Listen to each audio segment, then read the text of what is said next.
آج تو یہ ملک سارا ون یونٹ ہے، صوبے برائے نام ہیں، زیب داستاں ہیں. تو یہ ہونا چاہیے کہ صوبوں کے حقوق محفوظ ہونے چاہیے، کوئی کسی سے کمتر نہ ہو، کسی کی کسی پر برتری ہمیشہ کے لیے نہ ہو، مرکز یا اور کوئی طاقت، ملک آزاد ہو. ایسا نہ ہو کہ نام سائن بورڈ لگا ہوا ہے کہ ایک ملک آزاد ہے، وہ برطانیہ یا فرانس یا امریکہ کا غلام ہو، وہ ہاتھ جوڑے سب اس کے پیر چھو رہے ہیں، آرڈر وہاں سے آ رہے ہیں، نازل ہو رہے ہیں، یہاں کھڑے ہیں. اب یہ جناب آزاد مختار خود مختار حکومت ہے. سب سے پہلا شرط رحیم صاحب یہ ہے کہ وہ ملک واقعتاً آزاد ہو، واقعتاً اس پر کسی اور کا عمل دخل نہ ہو، کوئی اور حکمرانی نہ کرے. ایسا نہ ہو کہ جنگ چل رہی ہے، اوپر سے آرڈر آیا جنگ بند کرو، بند ہو گیا، جنگ شروع کرو، جنگ شروع ہو گئی، پیچھے ہٹو، پیچھے ہٹو. آج سے تم اسلامی جہاد کرو گے، جی اسلام جہاد، نعرہ تکبیر، اللہ اکبر. دوسرے دن حکم آیا آج سے نعرہ تکبیر بند ہے، آج تم ماڈریٹ بن جاؤ، جی ماڈریٹ ہے.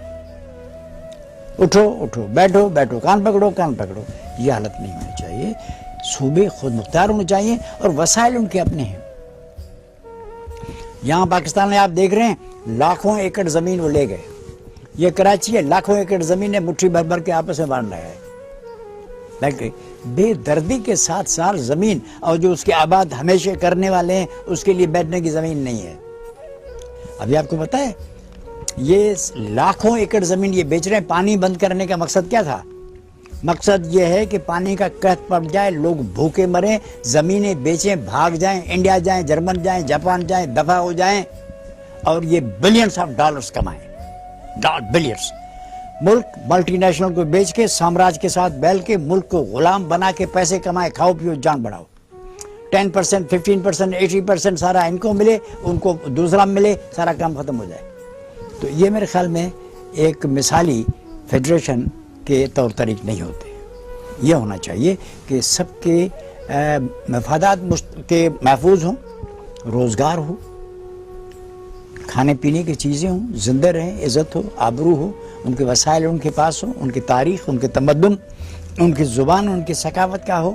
ایک آدمی کو یہ آبرو ہو کہ جی ہم آبرو مند لوگ ہیں، ہم عزت والے لوگ ہیں، اس ملک کے مالک ہیں، چوہوں کی طرح بیٹھے ہیں. جب کوئی ہے اس کو لائسنس ملا ہوا ہے، جس کو چاہو قتل کر ڈالو، قتل قتل قتل قتل قتل قتل قتل ہو گیا. گھروں کو تیلی دے دو، جلا دو.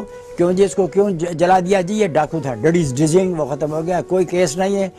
88 برسوں سے پروانہ ہے، کیس کوئی چالان نہیں ہو رہا ہے. میں سمجھتا ہوں کہ یہ اس میں کوئی گنجائش نہیں ہے اس ملک کو کوئی فیڈریشن کرنے کی. یہ ون یونٹ ہے.